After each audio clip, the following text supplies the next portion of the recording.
Pemirsa, gelaran Munaslup Partai Golkar berakhir dengan terpilihnya Setia Novanto sebagai Ketua Umum Partai Golkar pengganti Abu Rizal Bakri. Sebelum terpilih, ia menjanjikan untuk mundur dari jabatannya sebagai Ketua Fraksi Partai Golkar. Sudah ada rekan kami Vera Baswan yang akan melaporkan langsung dari Nusa Dua Bali. Ya Vera, seperti apa program 100 hari dari Setia Novanto?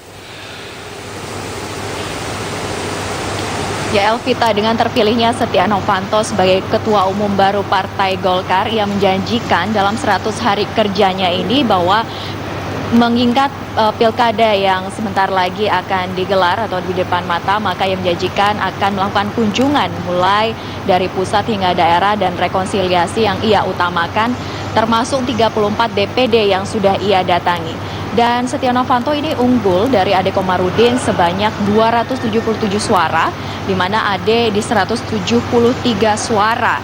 Dan Ade dalam pernyataannya bahwa ia mengundurkan diri dari pencalonan Ketua Umum Partai Golkar, sehingga terpilihlah Setia Novanto sebagai Ketua Umum baru Partai Golkar. Dan dalam kampanye yang digelar dalam zona 1, 2, dan 3, Setia Novanto selalu mendeklarasikan bahwa dirinya akan mengundurkan diri dalam fraksi Partai Golkar jika ia terpilih menjadi Ketua Umum Partai Golkar. Dan berikut ini pernyataan dari Setia Novanto. Sesuai janji saya, maka saya akan cari waktu untuk mengundurkan diri dari Ketua Fraksi Partai Golkar. Dan untuk itu saya akan bekerja serius, saya akan penuh dalam 3,5 tahun ini. Saya akan keliling baik ke tingkat 1, ke tingkat 2, dan kecamatan kelurahan. Ini saya akan sentuh dengan perasaan, dengan rasa, dan tentu dengan kemudahan untuk bisa membesarkan Partai Golkar itu. Ya, Elvita. Ya Vera, lalu bagaimana dengan perkembangan terkini di BNDCC? Baik, perkembangan terbaru dari Bali Nusa Dua Convention Center ini, rapat pleno ini masih diskors hingga pukul 2 siang nanti, di mana saat ini masih pembentukan anggota formatur baru sekitar 6 orang, di mana di dalamnya ini ada beberapa anggota saya partai, kemudian ada juga perwakilan dari beberapa DPD yang akan terpilih nantinya sebagai ketua DPD. Dan ini akan membantu ketua umum baru yaitu Setia Novanto dalam pemilihan ketua-ketua DPD di setiap daerah yang ada di Indonesia. Dan nanti pada pukul 2 siang akan dilantik ketua umum baru beserta anggota formaturnya dan juga ketua DPP di setiap daerah, dan akan dilanjutkan dengan penutupan pada pukul 4 sore nanti. Elvita. Ya, Vera Baswan, terima kasih Vera untuk laporannya. Pemirsa, Ketua Fraksi Golkar DPR Setia Novanto akhirnya terpilih menjadi Ketua Umum Partai Golkar pada Munas Luar Biasa Partai Golkar. Novanto dipercaya untuk memimpin Golkar selama 3,5 tahun ke depan setelah rivalnya dalam pemilihan, Ade Komarudin, menyatakan mundur dari bursa calon Ketua Umum pada putaran kedua. Drama pemilihan Ketua Umum Partai Golkar berakhir anti klimaks. Proses pemungutan dan penghitungan suara dari 8 calon berlangsung lebih dari 10 jam. Hingga akhirnya suara terbanyak diperoleh oleh kandidat Ade Komarudin dan Setia Novanto yang masing-masing masih memperoleh suara lebih dari 30%. Akom berhasil mengumpulkan suara 173, sementara Setia Novanto berhasil meraih dukungan 277 suara. 173 suara memenuhi persyaratan 30%. Nomor urut 2, 277 suara memenuhi minimal 30%. Jadi sesuai dengan ketentuan, apabila ada 2 calon, maka dilakukan pemilihan selanjutnya. Namun konstelasi persaingan yang tadinya memanas mendadak reda setelah Caketum nomor urut 1 Ade Komarudin menyatakan mundur dari mekanisme pemungutan suara putaran kedua. Mundurnya Akom sekaligus memuluskan langkah Setia Novanto untuk menjadi Ketua Umum Partai Golkar. Saya kira saya lebih muda dari Pak Novanto. Saya masih 50.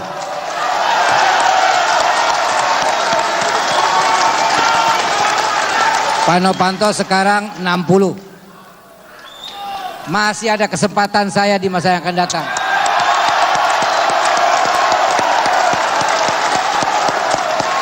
Saya dan rekan-rekan saya akan memberikan support kepada Pak Novanto dan nanti dengan pengurusnya tentu untuk kebesaran Partai Golkar. Kini Partai Golkar telah memiliki ketua umum baru, yakni mantan Ketua DPR Setia Novanto. Selain telah menentukan ketua umum, Munaslup Partai Golkar ini juga memutuskan keluar dari Koalisi Merah Putih dan menjadi barisan partai pendukung pemerintah. Dari Nusa Dua Bali, Tim Liputan, Metro TV.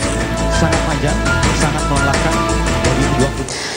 Ketua Partai Golkar terpilih Setia Novanto berjanji akan membawa harapan baru bagi Partai Golkar dalam menghadapi Pilkada serentak dan Pilpres 2019. Novanto juga kembali menegaskan akan mendukung pemerintahan Jokowi JK selama kepemimpinannya ke depan. Harapan baru akan saya lakukan yang pertama rekonsiliasi kepada seluruh tingkat pusat sampai ke tingkat daerah. Dan ini saya akan membuat suasana karena ini kita akan terjun ke daerah dan kita akan menghadapi pilkada ke depan. Maka saya akan melaksanakan 100 hari kerja. Yang pertama adalah kita akan melakukan langkah karena mendekati puasa, maka ini akan kita lakukan adalah safari Ramadan. Dan yang kedua tentu saya akan lakukan dan seperti janji saya pada saat keliling di seluruh Indonesia, maka saya sudah minta izin pada tingkat 1 dan tingkat 2. Dan pada akhirnya saya akan bekerja sama dengan pemerintah untuk mendukung Bapak Joko Widodo dan mendukung Bapak Yusuf Kalla untuk terus bekerja sama karena Partai Golkar adalah partai yang mitra adalah dengan pemerintah. Dan Pemirsa, Partai Golkar secara resmi memutuskan telah keluar dari Koalisi Merah Putih dan mendukung pemerintahan Jokowi JK. Terpilihnya Setia Novanto sebagai Ketua Umum Golkar telah diprediksi sejumlah kalangan terkait adanya kekuatan besar di lingkungan istana. Partai Golkar memasuki fase baru pasca terpilihnya Setia Novanto sebagai Ketua Umum. Dukungan Partai Golkar sangat diinginkan oleh pemerintah, terlebih dengan adanya 2 kekuatan besar di dalam pemerintahan yang tidak lain adalah kader Golkar. Wakil Presiden Yusuf Kalla dan Menko Polhukam Luhut Binsar Panjaitan disebut-sebut sangat berperan untuk menentukan sosok Ketua Umum Partai Golkar. Pengamat politik Hanta Yuda menyatakan keberhasilan Setia Novanto dalam mencapai pucuk pimpinan Partai Golkar tidak lepas dari peran Menko Polhukam Luhut Binsar Panjaitan yang selama ini selalu mengklaim membawa pesan politik dari Presiden Joko Widodo. Sebelum sana tadi ada yang menarik ya, kalau meskipun ini senior Golkar, ada Menko Polhukam, ada Wapres. Nah, makanya saya selalu menghindari kata pemerintah, karena kan tidak tunggal dukungan itu. Nah, sekarang kalau kita jadikan ini ajang pertarungan, tokoh kuat di Golkar Pak Luhut dan Pak JK hari ini dimenangkan oleh Pak Luhut. Padahal kan Wapres secara struktur tinggi. Berarti saya pinjam tadi untuk konfirmasi, presidennya di sana sebenarnya bersama Pak Luhut. Wajar Wapres kalahkan presiden kan kira-kira gitu. Adanya sinyal dukungan pemerintah pada Ketua Umum terpilih Setia Novanto juga diakui oleh calon ketua umum lainnya, Priyo Budi Santoso. Priyo berharap Novanto bisa memenuhi janjinya untuk merangkul kandidat lain guna bersama-sama membangun Partai Golkar. Mas Novanto ini ya calon yang memang diunggulkan dan jangan lupa loh ya mendapatkan sinyal dukungan yang begitu hebat dari pemerintah. Sinyal meskipun sinyal ya dari Presiden Joko Widodo yang saya sangat hormati itu meluluhkan saya dan mungkin teman lain.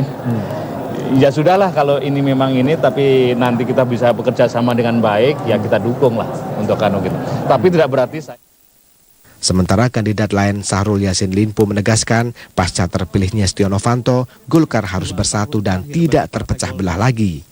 Itu kompetisi tidak boleh memecah lagi kita. Demokrasi harusnya menjadi rahmat, tidak memakan dirinya sendiri. Saya khawatir kalau ini diteruskan menjadi kompetisi lagi, bisa-bisa memakan dirinya. Kebebasan dan demokrasi itu memakan dirinya sendiri dari apa yang telah kita alami beberapa kali pecah dan lain-lain. Oleh karena itu, di saat-saat semua sudah oke, semua sudah cair, kenapa kita tidak berhenti sampai di situ? Toh kita akan cuma milih pemimpin kan? Selain telah mendapatkan nahkoda baru, Partai Golkar juga telah memutuskan untuk keluar dari Koalisi Merah Putih dan menyatakan dukungan resminya ke pemerintah.